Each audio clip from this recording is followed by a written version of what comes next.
On Rockies, another dominant Dodger day.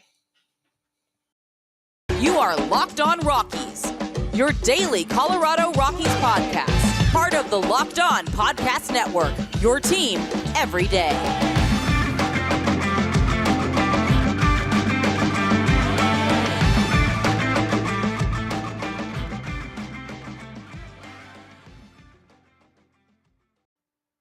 Rock on Rockies fans, welcome into the Locked On Rockies podcast for today, the 29th day of July in the year 2022. I'm your Rockies fan extraordinaire, Paul Holden, bringing you your daily Colorado Rockies podcast right here on the Locked On Podcast Network. Your team every day, proud to be your first listen of the day. Today on Locked On Rockies, we're going to vent about the Dodgers and the philosophy of the Colorado Rockies and talk about some players, of course, a certain player that was a star last night that we have to talk a little bit about as well.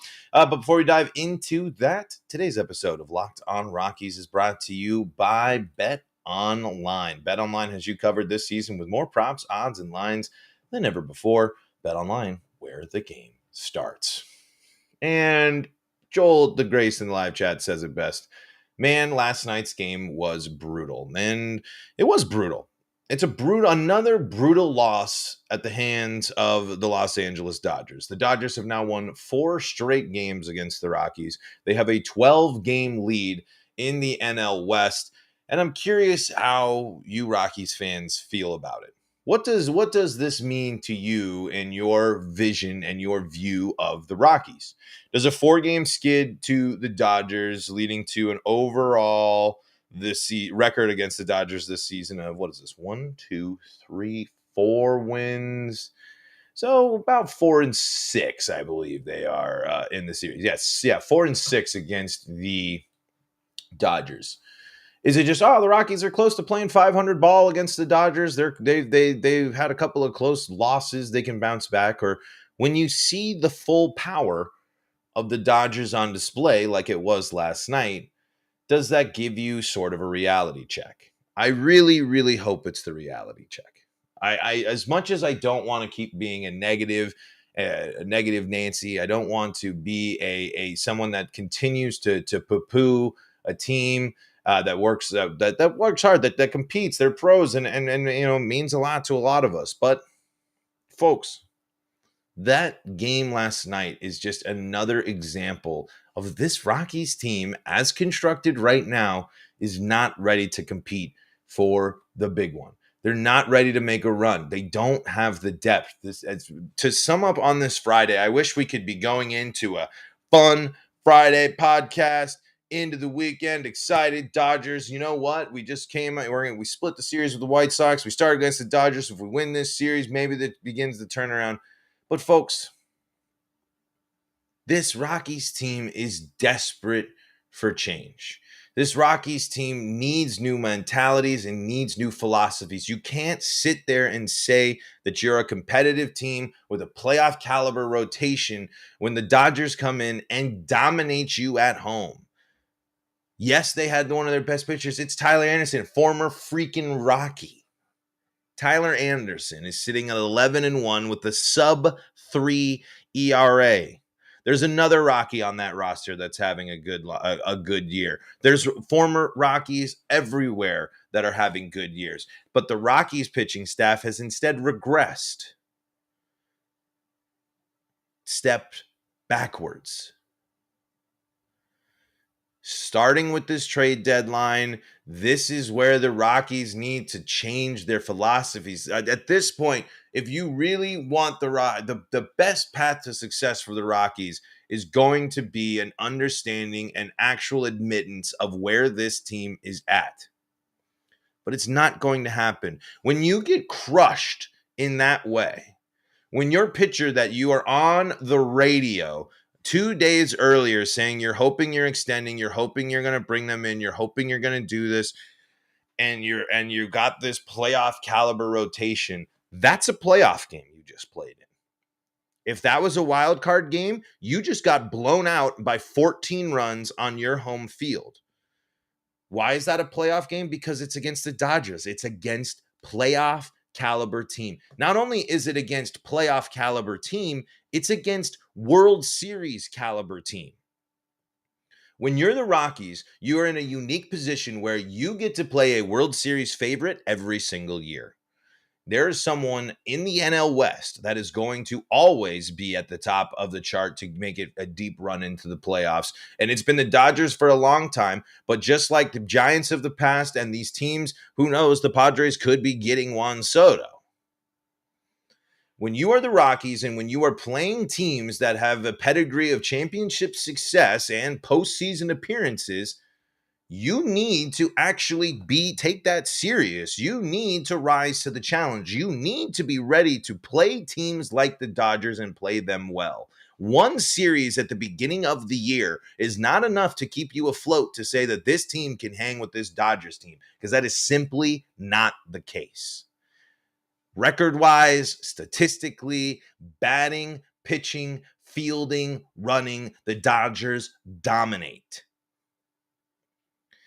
The front office can no longer sit there and just continue to tell you that they are competitive and that they are a piece of this, or a little more performance, healthy. Going into this trade deadline and then doing nothing and then having to listen to, we didn't have Chris Bryant for a good chunk of the year, takes this offseason from the front office. It's going to be abysmal. Folks, you know what this Rockies team should do. Deep down in your hearts, I know you don't want to give up on this team, but a run to the playoffs is so hard for the Rockies, and you can instead prepare for the future and get better.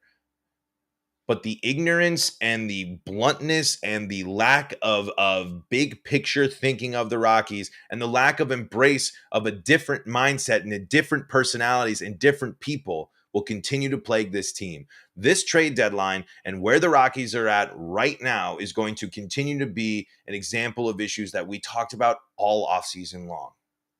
This team rewards loyalty for people that have been here for a long time. Doesn't mean they necessarily been doing their jobs very well.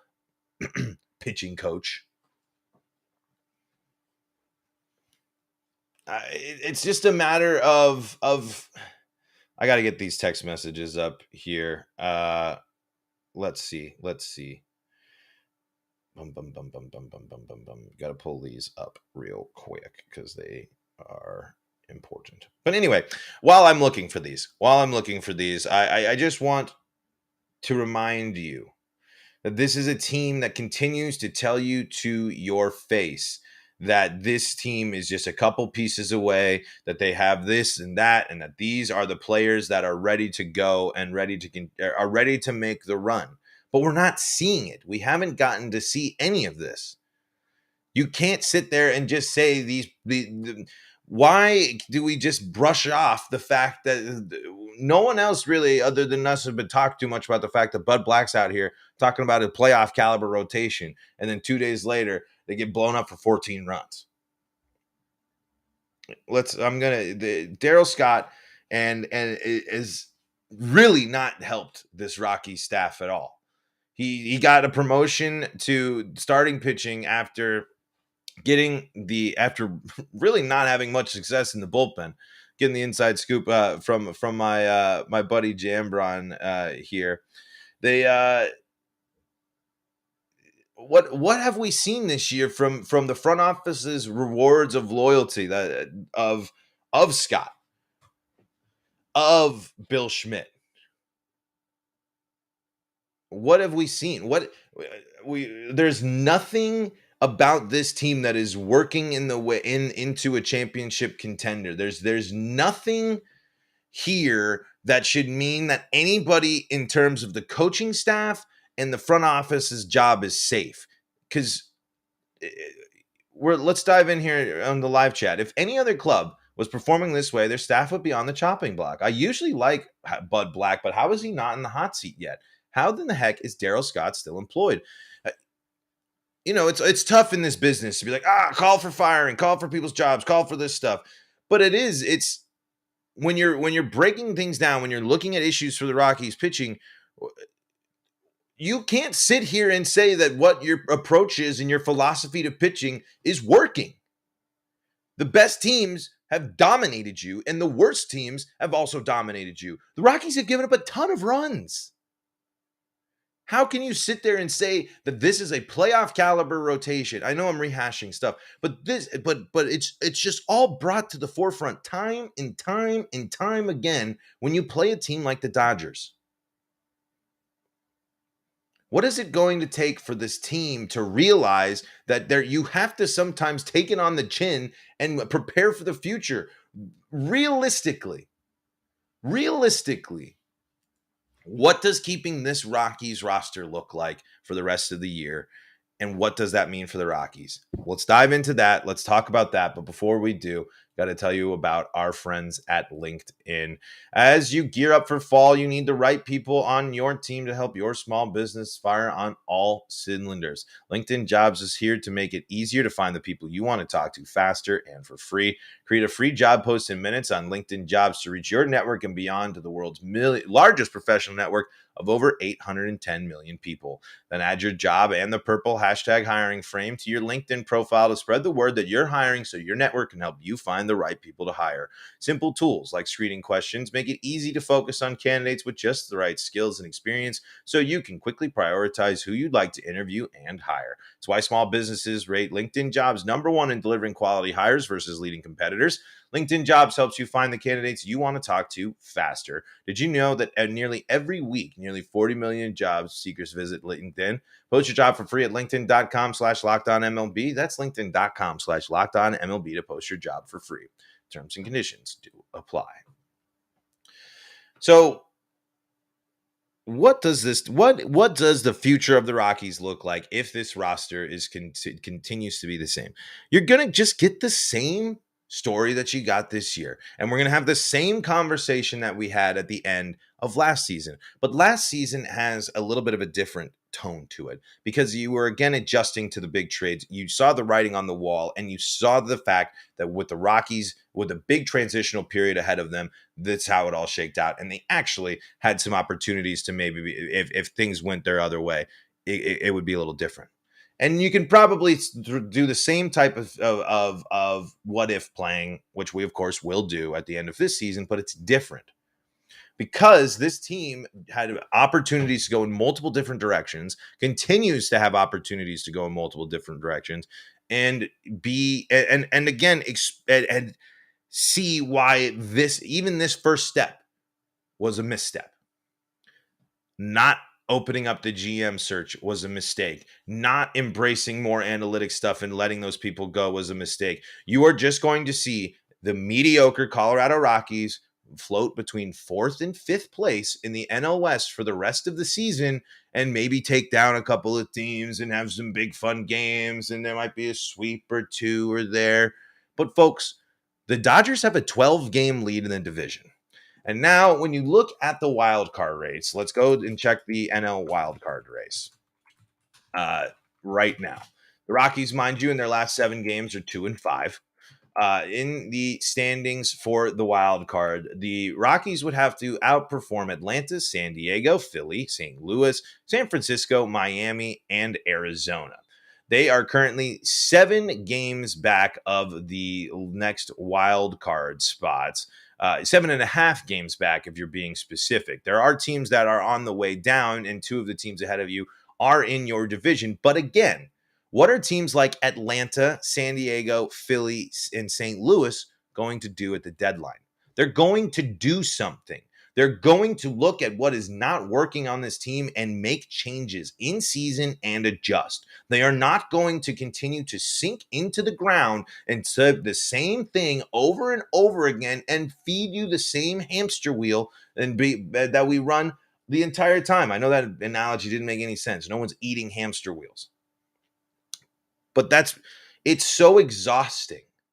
Because the Rockies do have interesting pieces, an interesting path to potential wild card futures if they actually just thought like a baseball team and not just for themselves.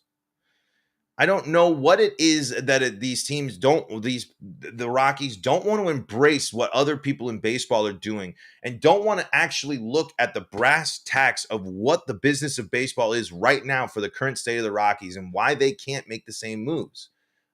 I know it's hard to treat players like commodities and stuff like that because they're more than just that, but it's also sports, and that's part of the thing. If you are the Rockies, realistically, do you want to bring back all of the, and we another conversation today? We're just as another example of everything we've been talking about this week. Do you want more of Jose Urena? Is that really the best use of an extension and the money? He has been good. He's been fine. But why are you more driven to get deals done with Chad Kuhl and Urena than you were John Gray last year when John Gray's been better? Another example. Urena goes out and has his worst start in a Rockies uniform. He hasn't necessarily dominated. He hasn't really been sets the world on fire. Why do you want to commit to the foundation, to the pieces, and recommit to a pieces of a team that's 7.5 games out of the third wild card spot and is 10 games below 500 with a negative 80 run differential, 16-30 on the road? Why is that not? Why are the alarms of innovation and change not blaring? Why are the Rockies so hesitant to do anything? Maybe, just maybe, it has something to do with the ballpark that's full all the time. Maybe it has something to do with the fact that the Rockies are in a region where they dominate the professional baseball scene in certain areas because they're the closest ones. Maybe it's because it's just always been the Rockies and they get away with it all the time. At least the front office does. But I am not going to sit here and allow us to just roll over and just say that this team is underperforming. This team's not competitive. This team is not built to win a championship. This team is not built to make a wild card run. And telling fans that they are and telling them, we just missed out on this, I'm not going to want to hear it this offseason.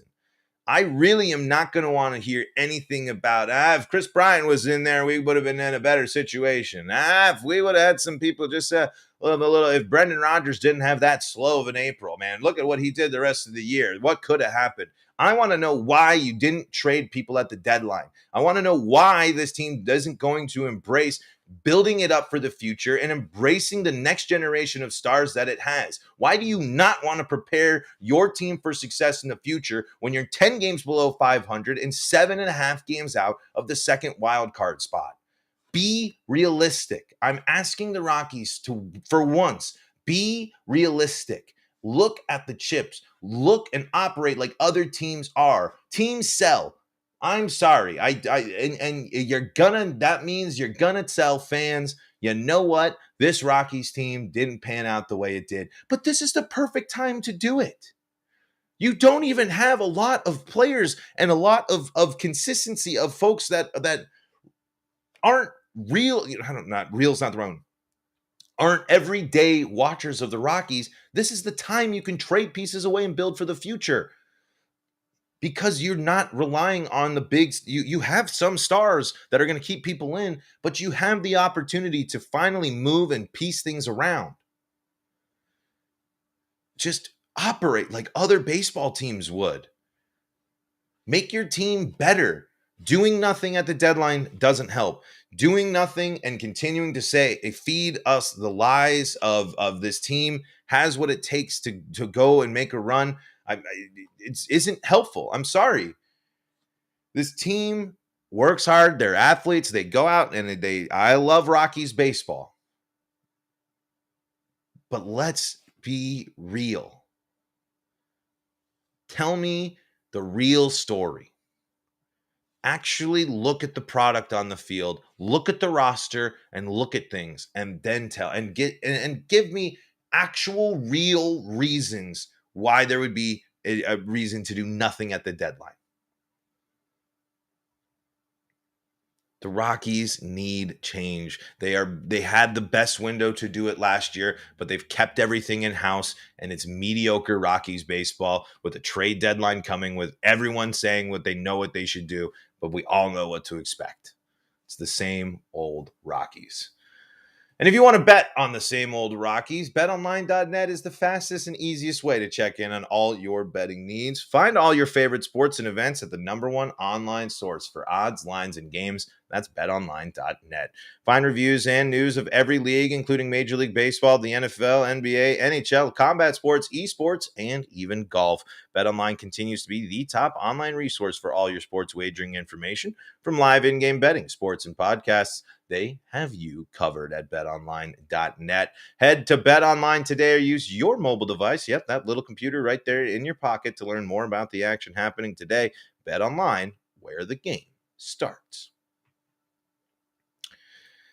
I want you guys to sound out. I want you. Am I out of line? Am I too crazy on my takes? I didn't even talk about the one player that I said I was going to talk about on the Dodgers. That's Tyler Anderson. I mean, we did talk a little bit about him. He's 11-1, folks. 11-1. 2.61 ERA, 19 games, 110 innings pitched with a whip of under 1.